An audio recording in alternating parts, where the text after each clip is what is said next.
Hi, Mike Jarek here, fresh from a week in the Sci-Fi Buzz cryogenic chamber. Boy, are my lips frozen. I think I'll get some freezer burn here on the tips, too. Can you imagine what Walt Disney's going to feel like after decades of being on ice? Actually, all this smoke and mirrors has helped us get on the cryogenic cinematic bandwagon for Demolition Man, a sci-fi film that's sure to be a hit this fall. Okay, now what? Buckle up. Sylvester Stallone has brought in big box office bucks playing modern-day action heroes like Rocky and Rambo. But Sly hits a whole new stride in the sci-fi thriller Demolition Man. Forgetting his bit part in 1975's Death Race 2000, this is the first time Stallone has flexed his pecs in a sci-fi flick.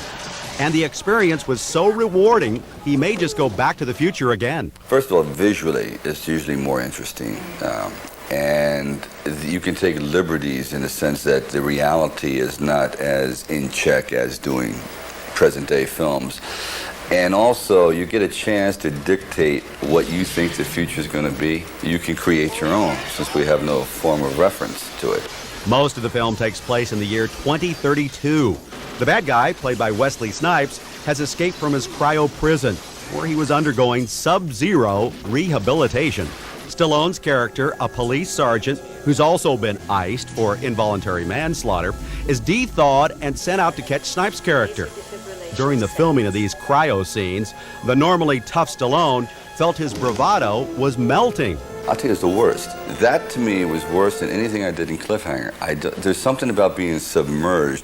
And they had the lid on it. The lid was like over 1,000 pounds. And they said, don't worry, our hydraulics never fail. I said, excuse me, how many people have you frozen this week? None, okay? So what do you mean it doesn't fail? My egg beater breaks down. People's toasters go out. What do you mean it doesn't fail?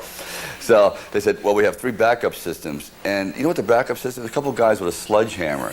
Director Marco Brambilla, making his big screen debut here after a successful stint in commercials, had more than sledgehammers on his mind during the filming. One of the greatest challenges was to make sure that we always believed that we were in the year 2032, to design the world in such a way that the audience would truly feel that they were there. So there was always a lot of preparation that had to go into the special effects and the various matte paintings and things we had to enhance the story with. So in addition to being, all the regular requirements of an action movie, the stunts, the dialogue, and the blocking and all of that, a lot of it had to do with creating this new world. I mean, that was probably the most challenging aspect of the film.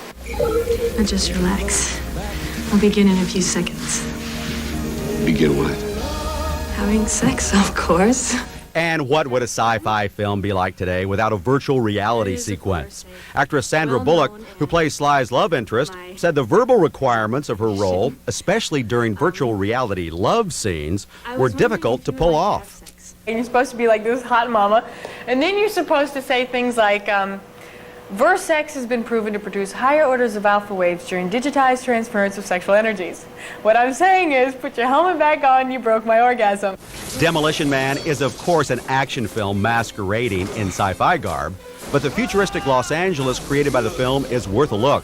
And the actors don't get too serious about the movie, which makes Demolition Man some fun sci-fi.